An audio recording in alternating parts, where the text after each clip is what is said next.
Make yourself comfortable, and help yourself to anything in the fridge. But probably best not to go upstairs. Grandma's asleep up there, and she hasn't been well lately." Those were the last words my girlfriend said to me before she left me alone in her mom's place. Mel kissed me on the lips and winked, heading out the front door with her mother by her side, laughing as they walked towards the two-seater Porsche in the driveway. That was the reason I wasn't invited on their little excursion to get food from the shops. Apparently, not enough car room. I didn't mind. Not one bit. As I waved them off from the lounge window, the main thing I felt was relief. Half an hour alone would allow me to calm down a bit and recover my nerves before dinner. You know that feeling you get when you meet a new partner's parents for the first time? Those horrible, stomach-churning nerves? The desire to make a good impression? Well, times all that by 100. That was how I felt when Mel and I pulled up in her mom's driveway. Partly it was the strength of my feelings for Mel. I've only known her a few months, but I've already convinced myself she's the one. But the other part of it was her family. Her family's house. Mel comes from old money. I'm not talking a middle class, 2 cars and 4 bedrooms type deal, either. I mean they're rich. Their house is a mansion. It's way out in the New Forest, set back from this little country lane. Long driveway, black iron gates. Statues out the front. The whole works. Intimidating as fuck, in other words. Mel's mom is intimidating, too. She looks like a star from an old Hollywood film. Tall, beautiful. Long black hair. Green eyes that I could hardly meet when Mel introduced us. All these thoughts and memories flashed through my head as I watched the Porsche disappearing down the driveway. My heart was still beating fast in my chest, and my palms were sweaty. But I was starting to get to grips with myself. I had half an hour by myself, now, at least. I was alone. Well, not completely alone. Probably best not to go upstairs. Grandma's asleep up there, and she hasn't been well lately. Mel's parting words floated back to me. I stared up at the ceiling. And a couple of seconds later, as if on cue, I heard the first thump. It took me a long time to make the decision to go upstairs. For at least 10 minutes I stood in the hall of Mel's mom's house, staring up into the shadows of the first floor landing, wondering whether or not to investigate the sound I'd heard. The house around me was silent. I could hear birdsong outside, but no cars. The hum of the refrigerator drifted in from the kitchen. Nothing else. I'd been standing there for about 5 minutes when the second thump came. It was up above my head, somewhere between a footstep and the thud of furniture tipping over. Shortly after that, the sound came again. Even louder the third time. That was enough for me. Thinking that Mel's grandma might have fallen over and hurt herself, I hurried up into the darkness. I came to a stop on the landing. I was in a long, shadowy space with doors leading off either side. Too dark to see properly. I scanned my eyes across the wall for a light switch, but couldn't find one. Fumbled my phone out of my pocket, tapped the torch function, then swept the light through the darkness. I was planning to flash it across the wall to find a switch, but I didn't get that far. The photo album stopped me. The album lay in the center of a small table opposite the staircase. It was large and black. Gold lettering on the cover glinted in my phone light. I walked over to read what it said. Family Dinners. That was the title of the album. The letters were written in a fine, slanted print. The book looked old. Before I could stop myself, without really thinking about what I was doing, I reached out and opened it. Tiny faces stared back at me. I was looking down at a collection of small Polaroids, loosely arranged across the crimp pages. My eyes went to the one in the top left first, and I quickly understood the reason behind the album's name. The photo has been taken at dinner. Candles, glasses and wine bottles covered a long table surface. 4 people stared back at the camera. I recognized Mel and her mother right away. My girlfriend looked younger, but not by much. Her hair was a little different, but otherwise she was pretty much the same. Mel's mother, who sat opposite her, looked about the same, too. The third woman was the grandmother. Had to be. She was propped awkwardly at the table's far end, an old lady with a perm and drooping skin. Thick grey bags under her eyes. hands like wrinkled claws on the tablecloth. Looking at that photo, I wasn't surprised Mel had described her as unwell. I only looked at her for a moment, though, before my eyes were drawn to the fourth face in the photo. The face of the guy sitting next to Mel. The stranger was young, blonde and handsome. He stared back at the camera with a wide grin on his face. His left hand was resting on Mel's thigh. An old boyfriend. Ignoring a twinge of jealousy in my stomach, I turned my attention to the album's next photo. And I frowned. At first I thought it was same group.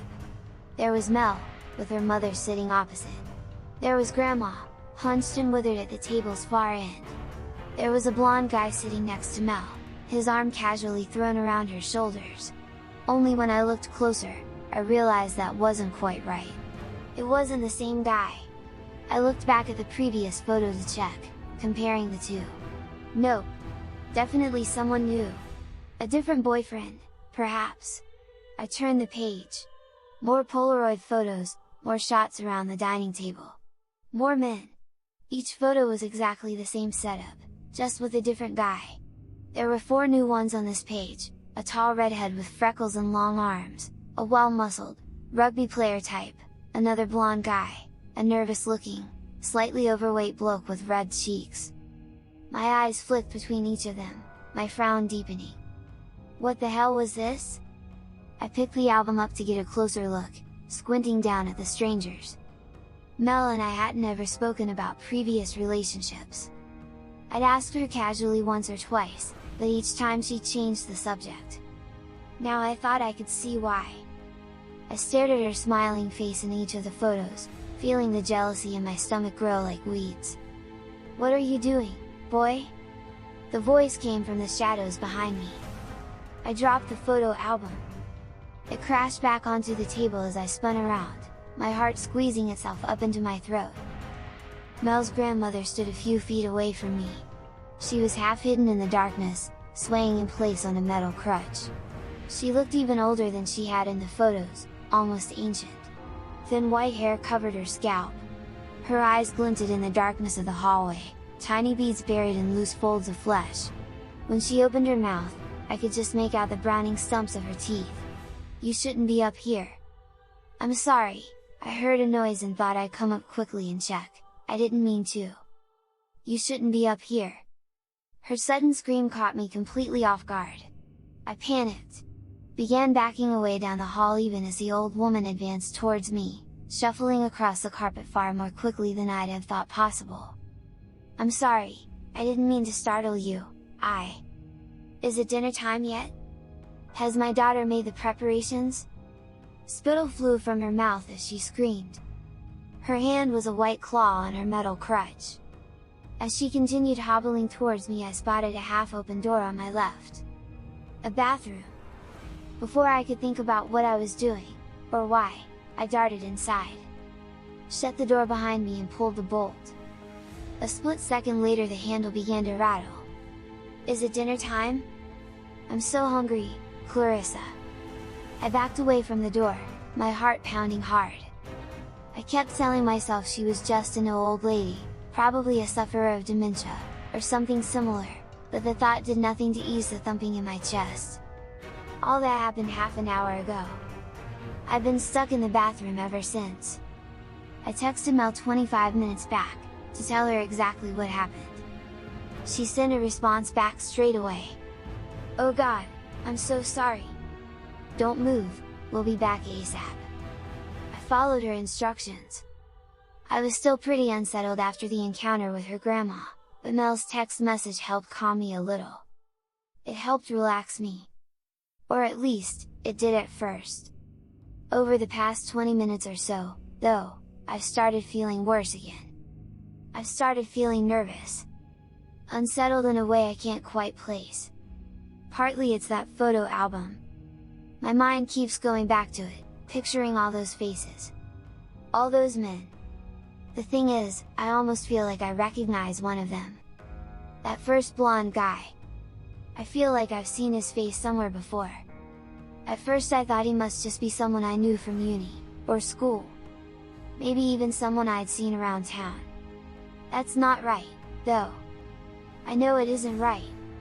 When I picture his face, I feel like I've seen it on social media.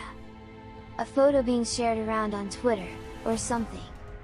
Either that or in a newspaper. That's not the main thing making me feel nervous, though. The main thing is Mel's grandma. She's still there, outside the door. I can hear her breathing even as I type this, shuffling back and forth in the hallway. Occasionally muttering to herself. Mostly it's nonsense, or stuff I can't quite hear, but a couple of times I've made out the words. A few stray sentences here and there. About 10 minutes ago, for instance, she whispered something about fear making them tender. Whatever the fuck that means. Mostly she just keeps saying how hungry she is, and asking if dinner's ready. But I need to go now, anyway. I just heard the Porsche coming down the driveway. It's funny, but even though I know the sound should make me feel better, it doesn't.